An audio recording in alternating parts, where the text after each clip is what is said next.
Welcome to Starting Over Podcast. I'm your host, Edward Shelton, aka Dark Logos. And this is a show where we look at the strategies, tactics, and mechanics behind the game of heroclix. Alright, we're counting down once again. Another episode until the finale of the show. I know we are going into a very interesting season. Okay, we're going into a very interesting season.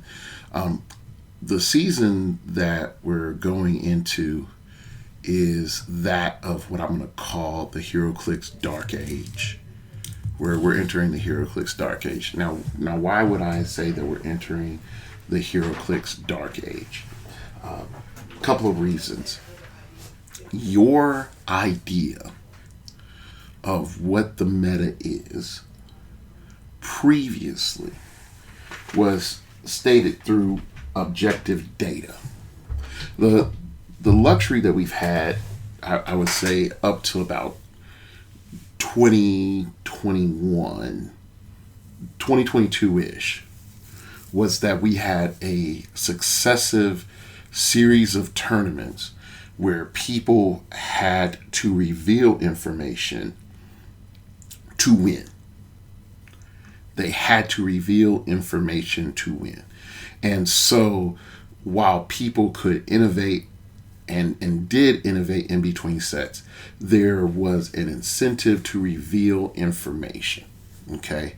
There was not this idea that you could just sit on something until a big event and then be like, surprise, gotcha.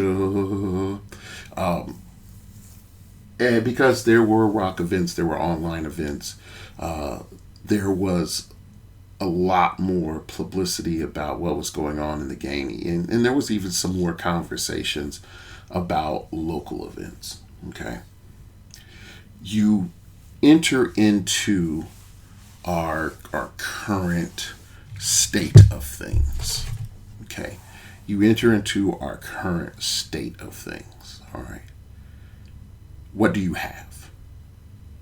Okay, you just have a big event here, a big event there. One is silver, one is modern, one is pulp, and stuff starts to be spread out all over the place, and you don't have a consecutive series of tournaments that are abiding by the same rule set.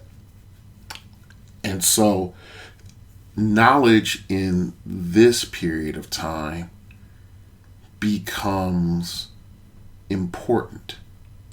It becomes way more important. So I want to give you some tools as we navigate this episode to help you sort of figure your way through a meta when there is not a lot of information. Okay. So I'm going to tell you a couple of old school ways that we did it in the past before the big tournament scene came. And I'm going to go and try to give you some of the more modern tools of doing it. And I think somewhere in between you're going to find your mode of success. Okay. First thing that folks used to do is study. I think that is the most important thing that could happen. And folks are going to be like, study what? Study what is available.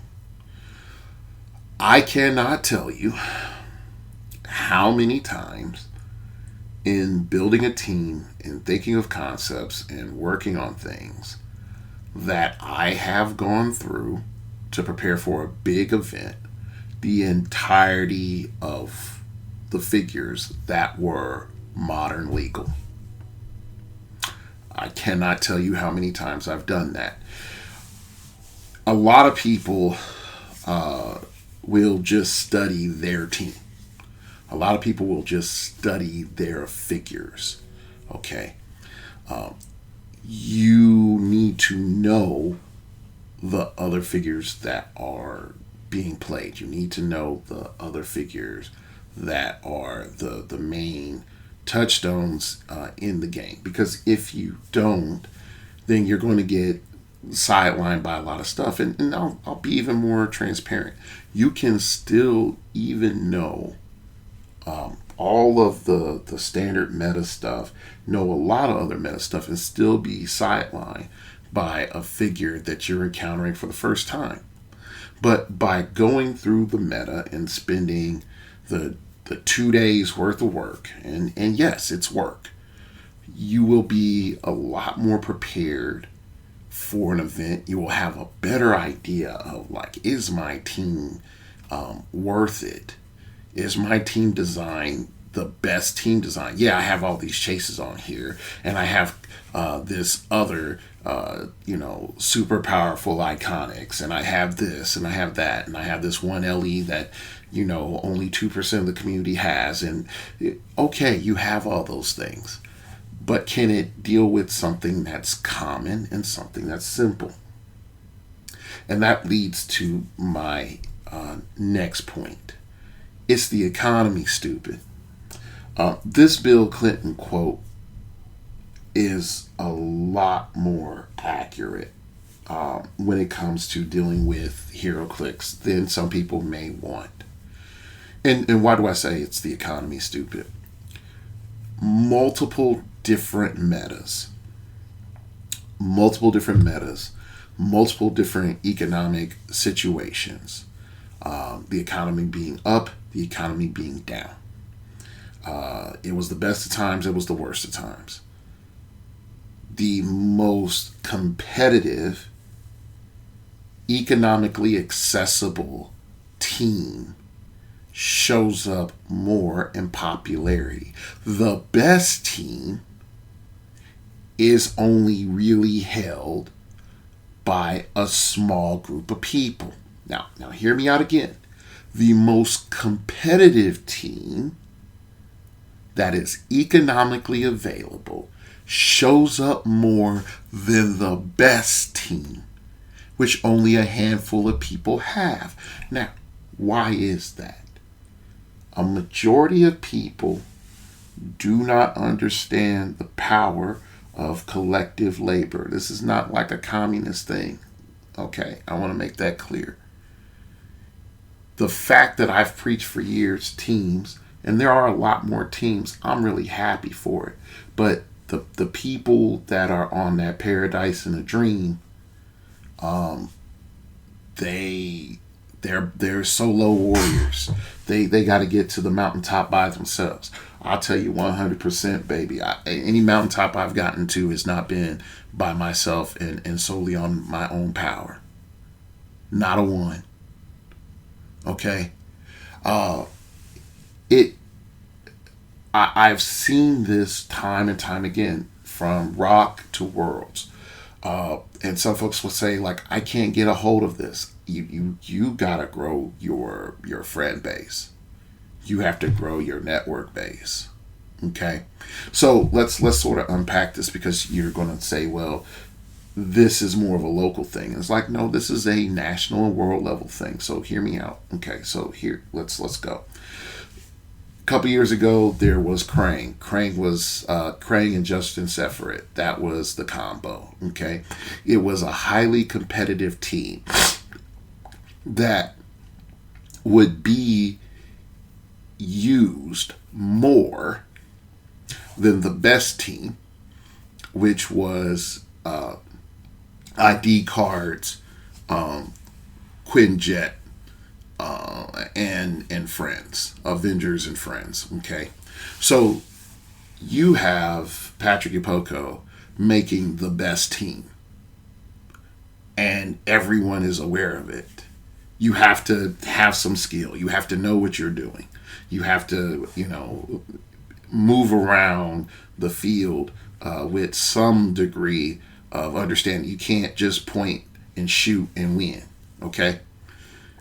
Because if you do, you'll lose your Quinjet. And then on the other end, you have Krang and Justin Sephiroth, which is pretty much what we are dealing with today with Kong, except more points and more options. Okay, so he moves out. He can take a move. He can take two actions functionally because of Justin Seferit. He can move and attack. All right, you see this is possible. You see this is possible. Now, Krang cost at this time around $80 to $100. Okay, all the ID cards that you need, plus the Quinjet, plus the figures, is about $1,000. I'm not lying. I'm definitely not lying. I'm not saying you had to have all the ID cards. Just having the ID cards that you needed, it was about $1,000. Okay, plus the figures, plus the Quinjet. You were in some dire straits in some situations if you didn't happen to collect them all. Okay, or you didn't happen to build your collection appropriately. Okay, because going back and trying to get some of those key figures, you were going to be paying a premium. Okay, a high premium. Now, come back to Krang, Justin Seferit. Okay, you are in a position that you can deal with a person playing Quinjet. It might be a 60-40 in the Quinjet's favor, but it wasn't guaranteed. Okay? And if you were dealing with a lazy Quinjet player, it was almost an auto win. Okay? And if you practiced enough, you could probably skew that matchup to a 55-45. Now, a lot of people would say, well, that's not that good, or a lot of people from that time will let you know is, hey, that really isn't a good team because most teams were designed for 90% win rate. I kid you not. They were designed for 90% win rate. That was the philosophy. And I'll touch on that in a little bit. All right. So when you start asking yourself, hey, how many Quinjets are going to show up if a Quinjet team is going to cost $1,000? Your answer should immediately be not a lot. Should you hyper tech 4 Quinjet teams? No. You should be prepared for it and have options for it, but you shouldn't hyper prepare for it. But if everyone is able to access or easily access Krang, then you need to tech for Krang. Okay? And therein lies the rub, where a lot of competitive players mess up. They over tech sometimes for the best team. They don't deal with the common team. But also, a lot of people could be playing the best team if they were working with other people to co-op resources. Okay? It is always about the economy, stupid. It's always about the economy. What is more economically accessible will always I'm not going to say outperform. It will show up in greater numbers than what is the most expensive combination team. Okay, so let's take a brief pause and reassess some of the data. Okay, so we have studying, and then we understand it's the economy. We have those two parts down. So let's go into what I was talking about with win rate. Okay. And a healthier shift that's happened more recently versus, I would argue, a little bit more of the over competitive viewpoint that we had, let's just say, in the era between 2004 2014 to about 2000. About 2019, 2018, really. Okay, because I think 2018 is when we had that big pack shift. Okay, so in the olden days, the idea was if your team could not beat everything, you better go back to the drawing board. If your team had one weakness and that weakness was obscure, then if that one weakness showed up, you need to be able to score points and draw for time.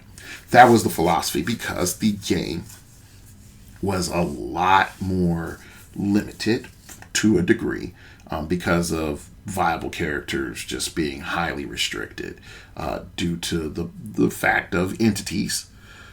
And we're sort of back to that right now. Not only that, resources, which to a degree we are back to that right now, and the overall cost, a higher cost on average of most figures. All right, so you did not have 5, 6, 7, 8 options in most teams.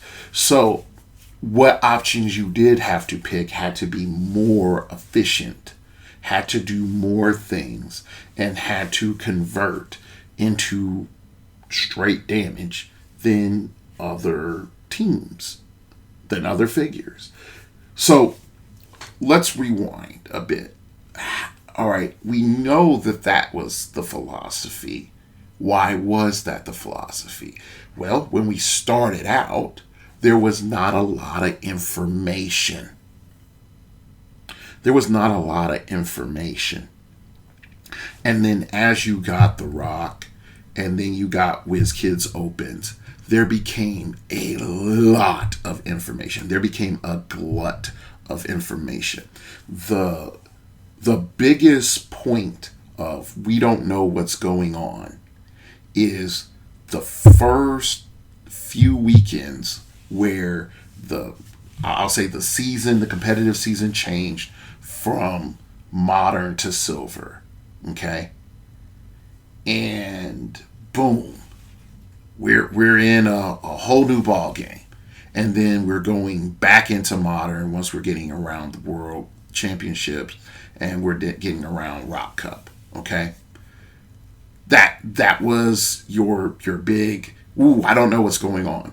But the figures and the teams that were dominant in those first few weekends were the basis of analysis for everybody else. So, because HeroclX is Attack of the Clones, and everybody, let me rephrase it, the majority wants to imitate what everyone else is doing or imitate what the winners are doing, then going back to what I was saying about economy and being limited on economy is their only limitation, okay, it's the only restriction, then what do you see? You see a lot of people taking the winning team and making one tweak.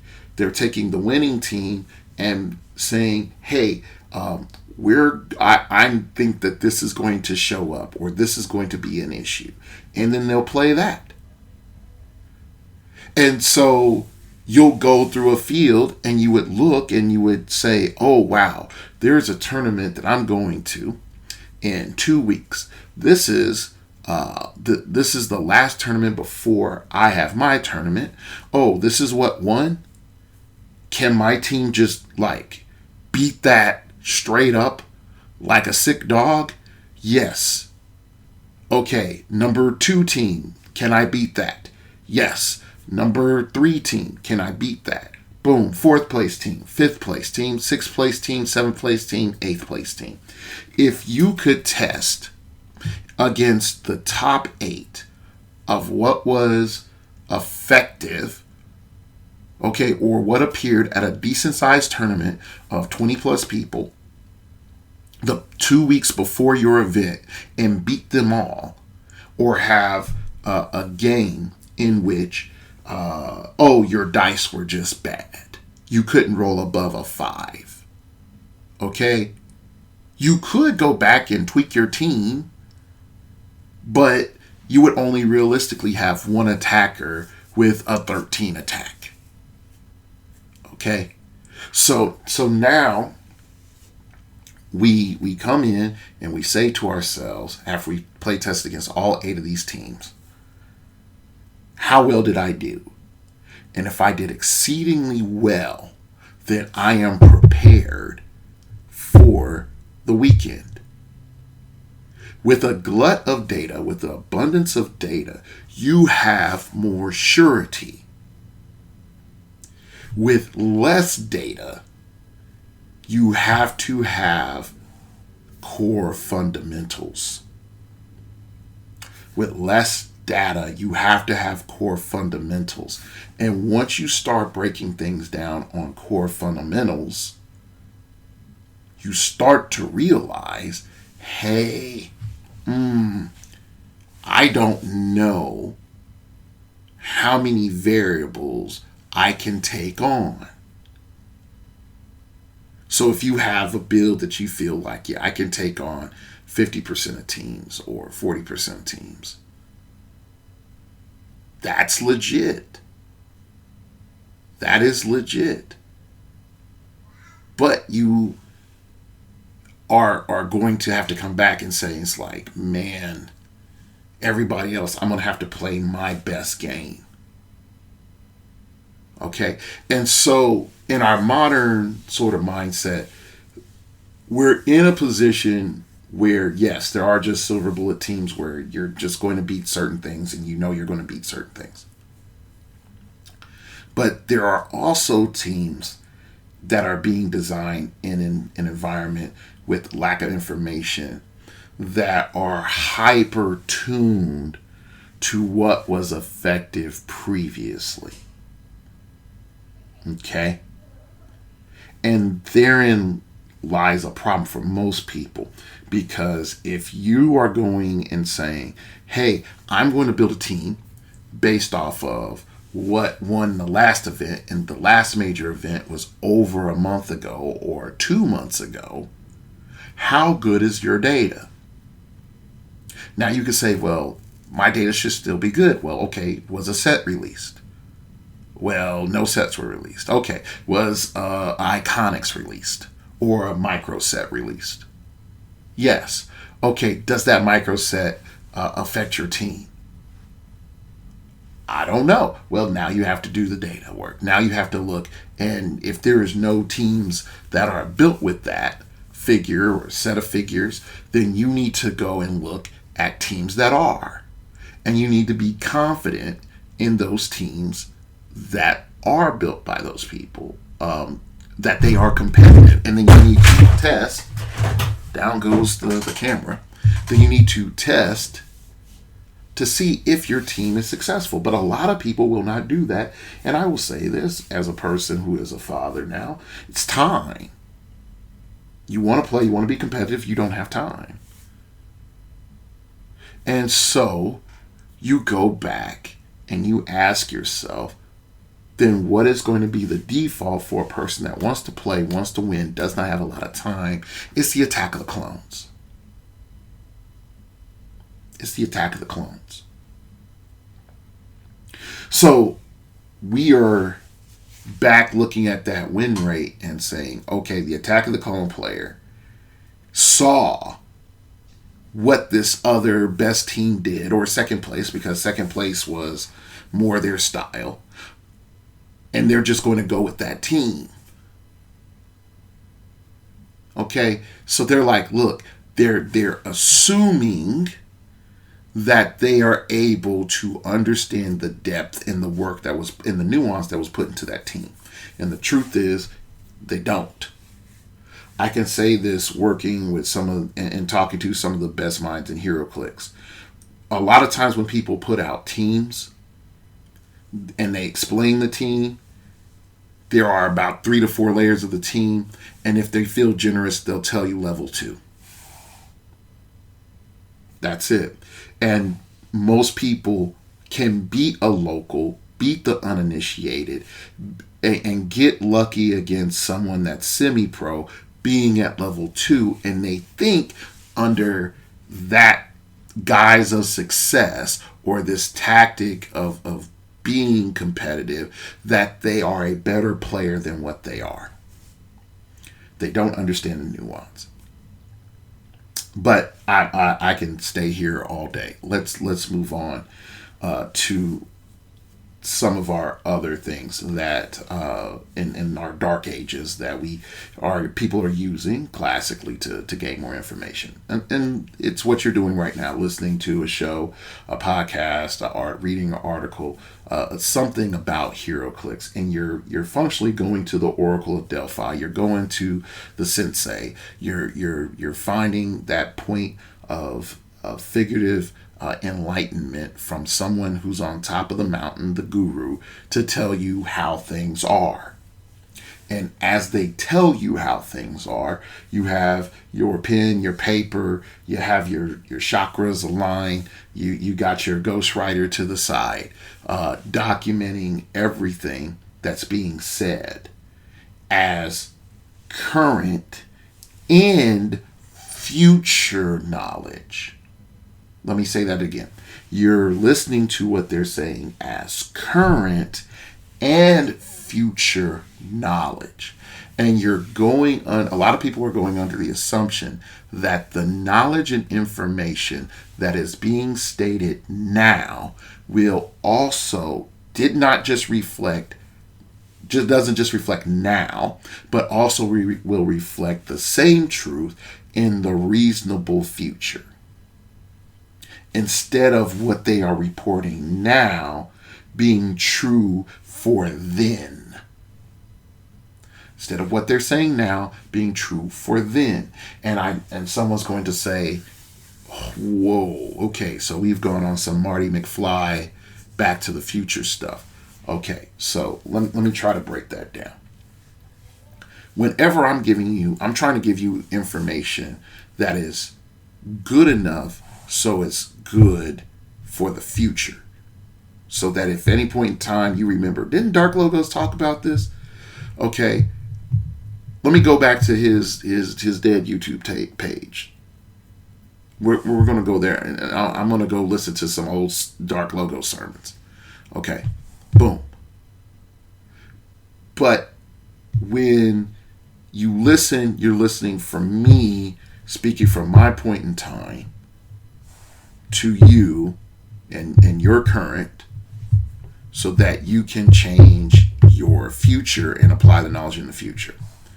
Whereas if I am just reporting, I'm telling you in your current what happened or what we analyzed at that point in time.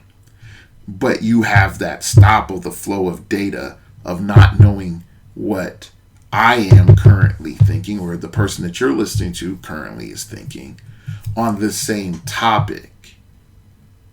And more importantly, there is no guarantee that what we say will apply to the point in the future in which you're using it. So you're left with a bit of deduction that you will have to do in your current.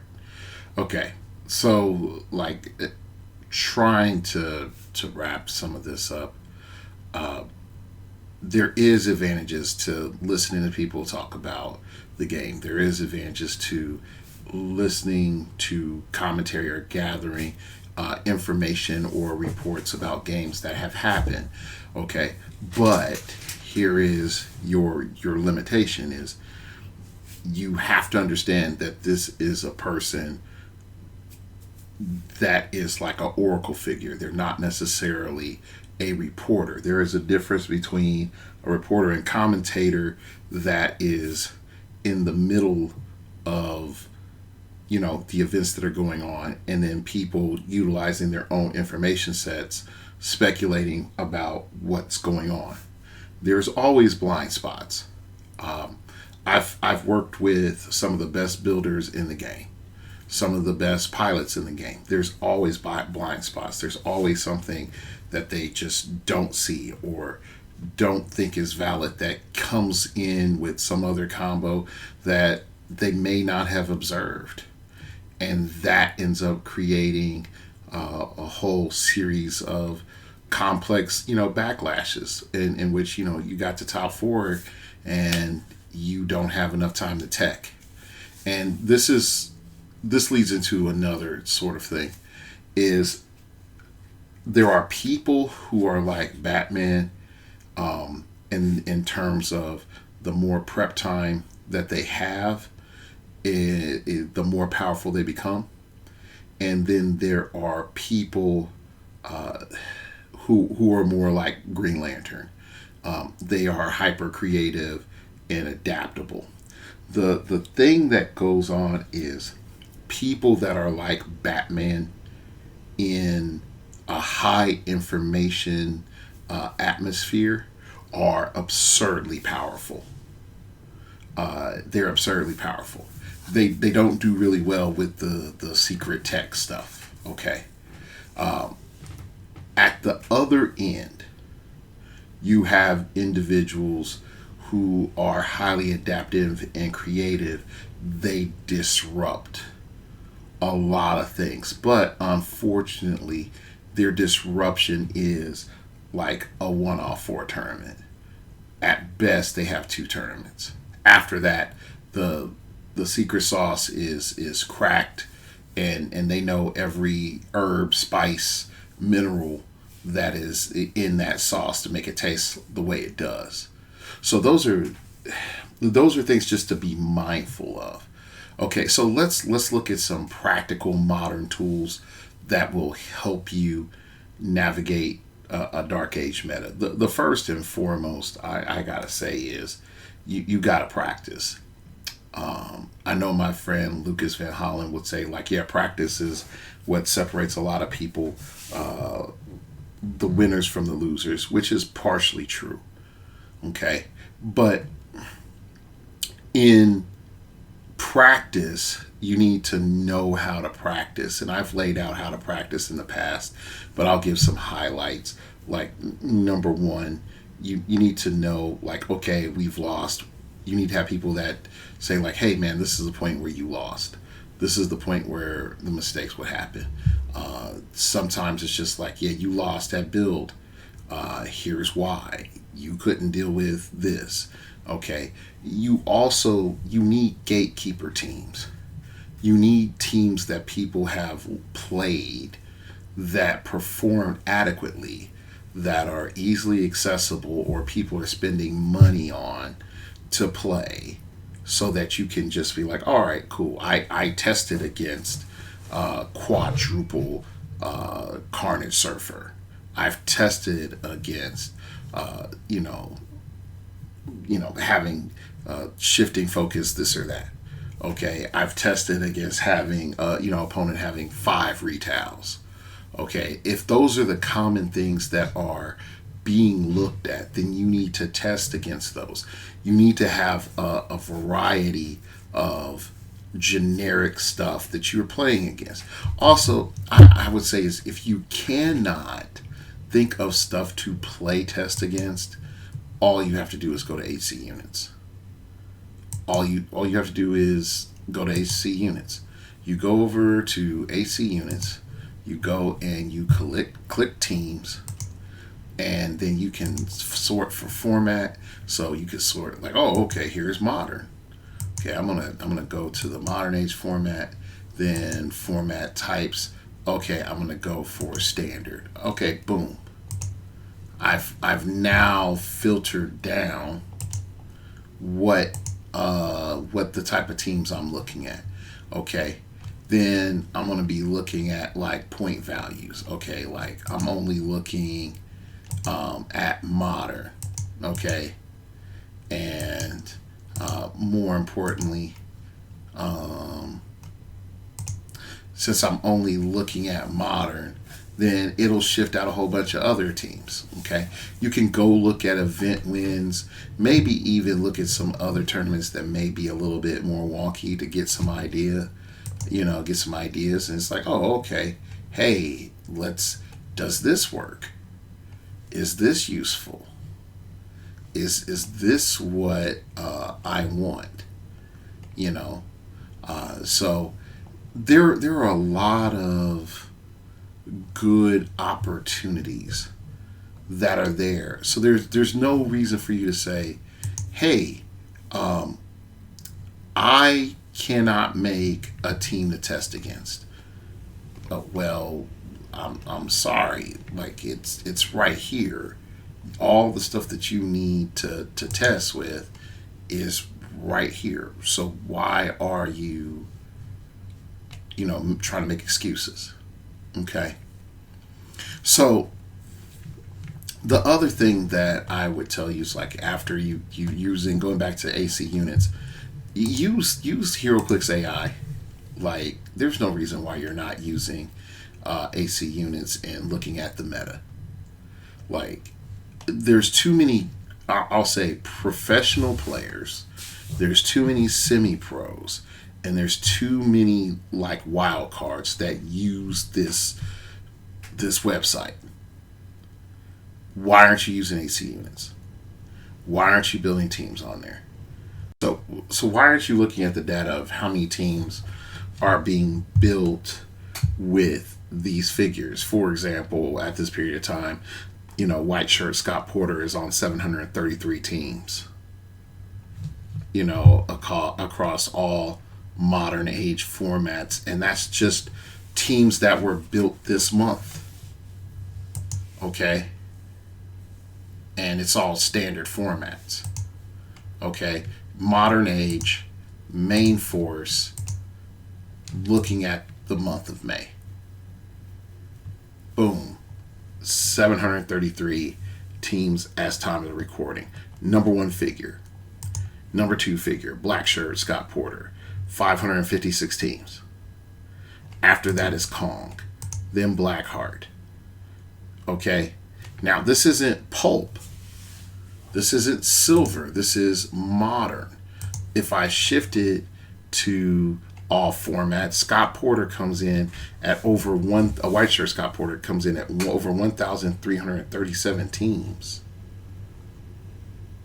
So that lets you know, like, that completely outpaces everything else. You have objective data to see what people are thinking as a collective. Does that mean that you're guaranteed to see Scott Porter more at these odds? More than likely, yes. Does that mean that you need to have tech to deal with Scott Porter? Maybe, depending on how that's going to impact your team. But you really need to come in and think, like, how am I going to navigate? What am I actually doing? Okay? And when we're looking at those situations of saying, like, well, what am I actually doing? Where is, my point of navigating? When I start looking at, I don't see any teams that I want to test with, but I can clearly see that, hey, here's Spider-Man, here's Silver Surfer, here's Wonder Woman, here's Wong, here's a Lucas PJ Scott Pog. Okay, I could clearly see that these are top pieces. That therefore means that I, myself, need to come in, look very carefully, build what I would view as a competent team, and then play test with that. If you're still struggling to play test. If not, you need to come in and just look at this data and start asking, all right, I see a monster. What happens if Necron is teamed up with Spider-Man and Carnage Surfer? Like, that combo of cards is likely. Okay, can I take that on? How abusive is that? Is Necron at 40? Is Necron at 75? Is Necron at 125? What's the difference between all of those? Oh, hey, here's Mephisto. How is that working? Okay, Mephisto's super high up here. Where is he filling in? Oh, wait, he's a monster too. Well, okay, does this work? How does this work for me? So you gotta take a moment and use the data. There's not someone coming in and holding your hand telling you, yeah, man, the most popular team is this, and this right now. You need a tech for that. Or these are the strongest figures. You just need a tech for that. Just go look at the meta. Look at literally the metadata provided by acunits.net. Okay, there's nothing else like it. All right, so I always tell you, like, hey, cultivate your community, get people talking about things that are going on in the game, and in doing so, it's going to give you some leeway. It's going to give you some leverage. It's going to give you maybe some deeper understanding. You're going to have some people that at that point in time are going to give you maybe stuff that's like B tier meta. And a lot of people will say, well, I just want the best meta. It's like, no, not always. And the reason why I'm saying about bringing up B tier meta is if you bring up B tier meta, you start to understand, well, okay, why is this falling apart? You start asking yourself critical questions and important questions. Like, your first important question is like, well, these figures look good. Why aren't they super popular? And you can find some diamonds in the rough because, you might find out, it's like, oh, hey, like, if people are picking, between this 100-point piece and this other 100-point piece, the first piece might just have more synergy with more commonly used figures. It doesn't mean that the second piece is weaker. Okay? So there are logical fallacies that go into competitive play that you just have to be mindful of. Just because a whole bunch of people don't play it does not mean that it's weak. At the same time, just because something is like only a few people play it doesn't mean that that thing isn't broken. Okay? So, wrapping some things up, if we're looking at, hey, where are the other healthy options or things that we need to do during a dark age? I think the first thing would be, don't buy blind. Don't keep just buying. Like, support your local store and play a sealed or two, but don't just keep buying blind. Without there being a bunch of games, there's really not an incentive. And this is my own sort of personal failure right now. Okay, so I have all three of the Egyptian god cards. Okay, I was able to procure them due to being blessed. Okay, all right. I also have a Ghost Rider, which I have not played. Okay, I have a Carnage Iron Man, which I thought was cool, that I have not played. I have a multitude of other characters that are viable for pulp that I have not played. At minimum, I'm sitting on about $350 worth of heroclix that I have not played. Okay. Why am I weapons arming? Now, no, this is far less than what it used to be. Far less than what it used to be. Because there was one time right during COVID, I was sitting on at least 3G's worth of heroclix I hadn't played. Let that sink in. So, going into recession, or we're in recession, going deeper into recession depression, going in and making sound financial decisions. Why are you buying? Like, you need to be on roll 20. Play on roll 20. Get the figures out of your system on roll 20. Have fun games on roll 20. Just push yourself, do those weightlifting days where you're just, gotta understand, getting back to basics and understanding how the basics and fundamentals of the game is right now. Okay, you do that. You do that. Then you're going to maximize your time. You're going to get a better understanding how the figures are flowing and whatnot.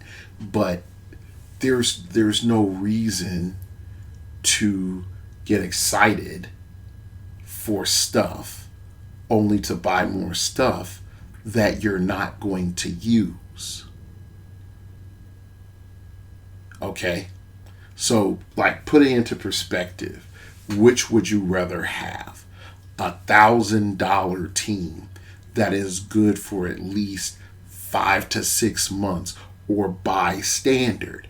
And the truth is that if you keep buying standard, you're going to spend 2K just doing the standard stuff. Oh, I got to get this piece. I got to get this piece. I got to get this piece. And I got to get this piece. And you won't play them. So let's just say you're fortunate. You're able to play at least twice a week, every week. Okay. All right. In a month, you're running 8 teams. If you run 8 different teams, that does not even count for sealed events. Okay? So you're running 8 different teams. All right. Let's go back to our heroclix data. How many of those teams are going to have Scott Porter on it? White shirt and black shirt. So that's a minimum, in most cases, 25 to 50 points that are just gone on every team. On every single team. So now that just reduces 1 slot or 2 slots per team you built of figures that you're not playing, even if you played a different team each time. You're always going to be running Scott Porters because they're just efficient. Okay? All right, so you go and say like, oh man, I really wanted that silver, I wanted that legacy card. I'm going to go and dig through my stuff, and because I know I have that, I'm going to pay the money for the legacy card. Great, you paid the money for the legacy card. You were super happy that you did that. All right, you had that figure, but are you going to sell it before it retires again? Or are you literally going to sit on a cold potato? Because the only way that you're going to be playing this figure again is if you're playing 400 silver and rock.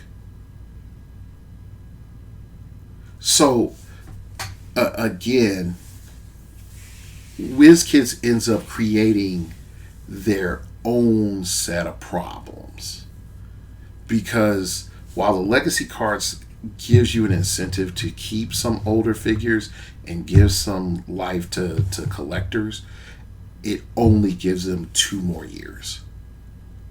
And without rock sort of pushing silver, that would be it. And even then, silver will hit a breaking point where enough time will pass and it'll reset, and eventually then some of these legacy figures will be once again cast out. So you have problems. So you have this dark age, and you don't know what the future is, and you don't really have stable direction and whatnot. You just need to sit on your gold. And that's the hard thing to say. You can buy things that you like, but it's not worth it to buy things that are, and I'm saying this kindly, that are going to fade away from competitive real quickly. You don't need to rush on getting this piece and the next piece. And here's a prime example. There are some things that are just going to be flat out like, yeah, that's OP. Like anything that operates like an entity.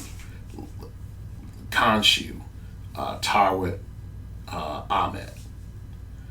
Okay, it doesn't matter what format those are in. They're going to be useful. After they retire, they're going to be useful. Because you set up a standard, at least with Khonshu, that you're at minimum spending 10 points a sideline spot for perplex, no, not perplex, for prob and stealth, with the cost of a sideline spot. Cathan will always be useful. Yes, you have to be on a mystical character, but to get +1 all stats, that's always going to be useful. So those things, yeah, you're going to get some time with them in silver if you play silver. But once you see, hey man, this breaking point is coming, you just go sell, go sell. And I know that goes into the bigger fool theory of economics, but like sometimes that's true. Sometimes there is a bigger fool. And I'll tell you this, I've been the bigger fool more times than I wish to admit. Okay? Even with some of these iconics. Yeah, they're like, oh, that's cool. You can look at it, whatever. And it's like, yeah, you look at it for so long, then after a period of time, you're just like, all right, I need to find a bigger fool to go sell this to. Because I'm done looking at it. It was cool. Now I'm just going to go ahead and put it on up. Let it go. I'm running out of shelf space. Okay? And that's another thing. Don't be afraid to liquidate. Just because you liquidate some of your stuff doesn't mean that you're getting out the game or that's it, you're done. Okay, I've liquidated a good chunk of some of my older LEs, and it turned into bill being paid. It turned into, some investments being made. It turned into, being able to be kind to certain individuals and whatnot. That's okay. That's okay.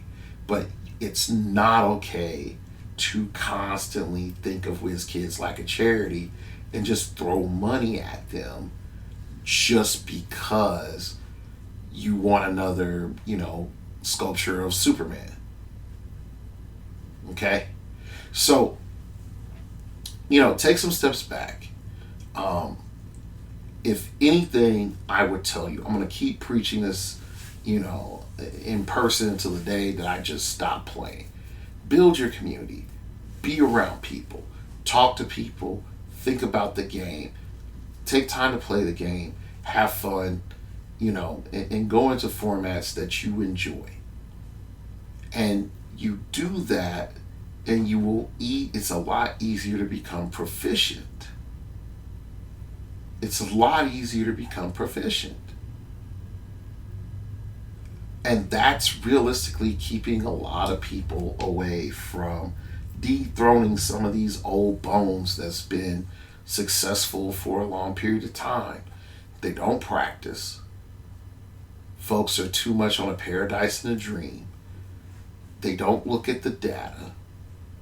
They don't gather around at least, other competent competitive players. They don't invest the time. They don't practice, and they don't know how to practice. It's some combination of what I just said that just, it's like, and I'm not saying this in a hateful way. It's like, okay, here's Adam Friedman. Here's Dan Powell. Here's PJ Bolin. Here's Lucas Van Hollen. It's the same folks. Here's Easton Brock. It's the same folks. Bradley. It's the same folks. It's the same folks at the top tables. So yeah, it turns into a club of friends. So like I said, if anybody's like, hey, I don't know if I could do what's needed to win. I keep seeing the same faces, minus or plus, 5 to 10 in at Worlds or the event or whatever. Just be like, did you practice? Do you have a community behind you? Are you on Roll20? Did you use heroclix AI? Yo, if you're not doing these things, you're on paradise in a dream logic. And that's not going to help you. So I've rambled. I'm going to wrap this up. I'd like to thank y'all for listening. Feel free to comment below. Even if there's 10 people at the end when I do this, I'll still appreciate y'all. Yep. So remember,